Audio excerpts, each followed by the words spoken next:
എല്ലാവർക്കും welcome back to our channel. ഇന്ന് നമ്മൾ നോക്കാൻ പോകുന്നത് ഈ പ്രിൻറ്റഡ് ഫാബ്രിക് ഉണ്ടല്ലോ, ഇതിൽ അടിപൊളി ഒരു ക്രോപ്പ് ടോപ്പാണ്. എല്ലാവർക്കും ചെയ്തെടുക്കാൻ പറ്റുന്ന സിമ്പിൾ മെത്തേഡിലാണ് ഡിസ്ക്രൈബ് ചെയ്തിട്ടിരിക്കുന്നത്. ഉറപ്പായിട്ടും നിങ്ങൾക്ക് മനസ്സിലാവും. അതുപോലെ വീഡിയോ ഫുള്ളായിട്ട് കാണാൻ ശ്രമിക്കുക. പക്ഷേ ഇതിന് നൂല് നോക്കിയപ്പോഴാണ് നൂല് തൽക്കാലം എൻ്റെ കയ്യിൽ ഉണ്ടായിരുന്നില്ല. അപ്പോൾ ഞാൻ വൈറ്റ് നൂല് വെച്ചിട്ട് അഡ്ജസ്റ്റ് ചെയ്തിട്ടുണ്ട്. പക്ഷേ അതെനിക്കൊരു പ്രശ്നമായിട്ട് തോന്നിയിട്ടില്ല. അപ്പോൾ ആദ്യം കട്ടിങ്ങാണ് കാണിക്കാൻ പോകുന്നത്. നമ്മൾ എപ്പോഴും ചുരിദാറിനൊക്കെ കട്ട് ചെയ്യുന്ന പോലെ തന്നെയുള്ള കട്ടിങ്ങാണ് പറയുന്നത്. ഒരു വീനെക്കും പിന്നെ നിങ്ങളുടെ ലെങ്ത്തിനനുസരിച്ച് ആം ഹോളും മാർക്ക് ചെയ്യുക കേട്ടോ. ഞാനൊരു 6.5 ഇഞ്ചിലാണ് വീനെക്ക് മാർക്ക് ചെയ്തിരിക്കുന്നത്. ആം ഹോൾ നിങ്ങളുടെ അനുസരിച്ച് മാർക്ക് ചെയ്യുക. പിന്നെ എത്ര ലെങ്ത്താണോ, ഞാനൊരു 18 ഇഞ്ചാണ് ലെങ്ത്ത് വെച്ചിരിക്കുന്നത്. പിന്നെ കൈയുടെ മാർക്കിങ്സ് കാണിക്കുകയാണെന്നുണ്ടെങ്കിൽ സാധാ നിങ്ങൾക്ക് ഞാനൊരു ഹാഫ് സ്ലീവ് പോലും 3/4 സ്ലീവാണ് എപ്പോഴും വെക്കുക. അതിനോട് കൂടിയിട്ട് അതിൻ്റെ ലെങ്ത്ത് ഒരു 4 ഇഞ്ച് എക്സ്ട്രാ ആയിട്ട് എടുക്കുക. ആ 4 ഇഞ്ചിൻ്റെ ലെങ്ത്ത് മാത്രമേ എക്സ്ട്രാ ഉള്ളൂ. വീതി അതിനോട് അതേ ഷേപ്പിൽ തന്നെ വരച്ചെടുക്കുക. പിന്നെ താഴ്ഭാഗത്ത് മൊത്തത്തിലൊരു 4 ഇഞ്ച് എക്സ്ട്രാ ആക്കി എടുക്കുക. സോ സ്ലീവ് കട്ട് ചെയ്തിട്ടുള്ളതാണ് ഈ കാണിച്ചിരിക്കുന്നത്. കണ്ടോ, മുകൾ ഭാഗത്ത് കുറച്ച് എക്സ്ട്രാ ആയിട്ടുണ്ടാവും. ഇതാണ് കട്ട് ചെയ്തിരിക്കുന്ന ഫ്രണ്ട് പോർഷൻ.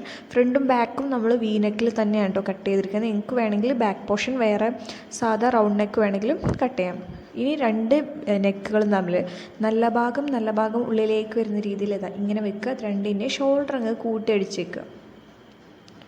ഷോൾഡർ അടിക്കുന്ന വീഡിയോ ആണ് ഈ കാണിക്കുന്നത്.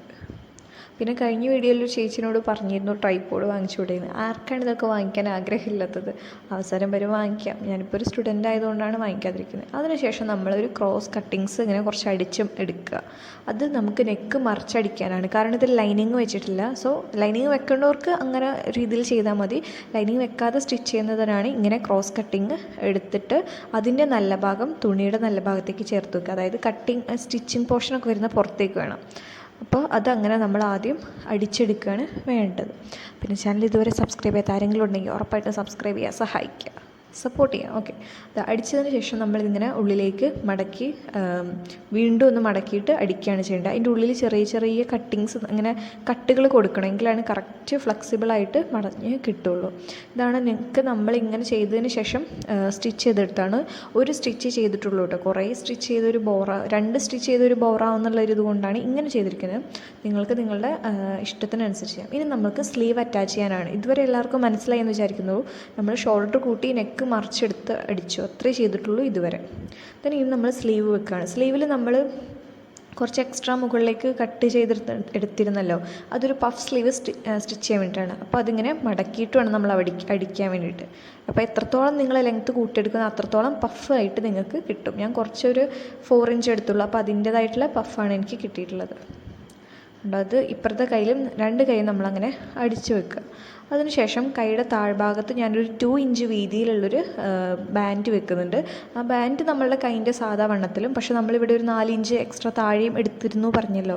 അത് സെൻറ്റർ പോർഷനിൽ മാത്രം അങ്ങനെ ഞൊറിവുകൾ ഇട്ട് കൊടുക്കുക. മുകൾ ഭാഗത്ത് നമ്മൾ സെൻട്രൽ പോർഷനിലാണ് ഞൊറിവിട്ട്, താഴ്ഭാഗത്ത് കുറച്ച് ഞൊറിവിടാനുള്ളത് ഞാൻ എടുത്തിട്ടുള്ളൂ. അങ്ങനെ കുറച്ച് ഞൊറിവ് ഈ ബാൻഡിലേക്ക് അടിച്ച് പിടിപ്പിക്കുക.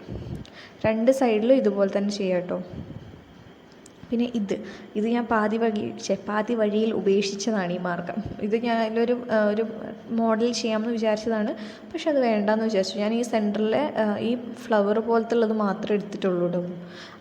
ബാക്കിയുള്ള ആ വള്ളി പോലുള്ളത് ഞാൻ ഉപേക്ഷിച്ചു. അത് ഞാൻ ലാസ്റ്റ് കാണിക്കാം കേട്ടോ. ഇനി അതിൻ്റെ താഴ്ഭാഗത്ത് നമ്മൾ ഒന്നാമത് ലൈനിങ് ഇല്ലാത്തതുകൊണ്ടായതുകൊണ്ട് തന്നെ കുറച്ച് കട്ടി കുറവുണ്ടാകും. പിന്നെ ഒരു കോട്ടൺ ഫാബ്രിക് കൂടെയാണ്. സോ ഇതിന് അധികം തിക്നെസ് ഇല്ലാത്തതുകൊണ്ട് തന്നെ ഞാനൊരു ബാൻഡ്, ഈ സെയിം ക്ലോത്ത് തന്നെ ഒരു ബാൻഡ് പോലെ താഴ്ഭാഗത്ത് സ്റ്റിച്ച് ചെയ്ത് തീരുമാനിച്ചിട്ടുണ്ട്. സോ അത് രണ്ട് സൈഡിലും നമ്മൾ എന്താക്കുക, അങ്ങനെ സ്റ്റിച്ച് ചെയ്ത് വെക്കുക. പിന്നെ ഓണത്തിന് ബേസ് ചെയ്തിട്ട് എന്ത് ഡ്രസ്സാണ് നിങ്ങൾക്ക് അടിക്കാൻ താല്പര്യമുള്ളത് അതൊന്ന് സജസ്റ്റ് ചെയ്താൽ എനിക്ക് അതിനനുസരിച്ചുള്ളൊരു വീഡിയോ ഇടായിരുന്നു. ഓക്കെ, നമ്മൾ താഴ്ഭാഗത്ത് ഇതിങ്ങനെ അടിച്ച് ചേർക്കുക ബാൻഡ്, എന്നിട്ടത് മടക്കി അടിക്കുക, അത്രേ ഉള്ളൂ. ഇത് ഇത്രയും സിമ്പിളായിട്ട് കഴിഞ്ഞു ക്രോപ്പ് ടോപ്പ്. നമ്മൾ എത്ര സിമ്പിളായിട്ട് തോന്നുമെങ്കിലും ഇതിപ്പോൾ മെയിനായിട്ട് നല്ല ഭംഗിയുള്ള ഏത് ജീനാണെങ്കിലും ട്രൗസേഴ്സിനൊക്കെ വേണമെങ്കിലും നമുക്ക് സ്റ്റൈൽ ചെയ്യാം. അതിനുശേഷം ഞാൻ നെക്കിൻ്റെ അവിടെ മാത്രമേ ഫ്ലവർ വെച്ച് കൊടുത്തിട്ടുണ്ട് കേട്ടോ.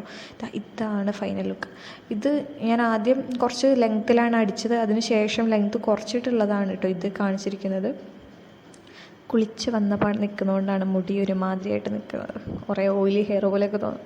ഓക്കെ, ഇതാണ് ലെങ്ത്ത് കുറയ്ക്കുന്നതിന് മുന്നുള്ള. ഇതിൽ ഏതാണ് നല്ലതെന്ന് നിങ്ങൾ കമൻറ്റ് ചെയ്യുക കേട്ടോ. ലെങ്ത്ത് കുറച്ചിട്ടുള്ളതാണോ അതോ ലെങ്ത്ത് ഉള്ളതാണോ നല്ലതെന്ന് കമൻറ്റ് ചെയ്യുക. അതുപോലെ തന്നെ സബ്സ്ക്രൈബ് ചെയ്യുക എല്ലാവരും. ഇതുപോലെയുള്ള കുറേ വീഡിയോസ് ഞാൻ അപ്ലോഡ് ചെയ്യുന്നതാണ്. അപ്പോൾ ഓക്കെ, താങ്ക് യു ഓൾ.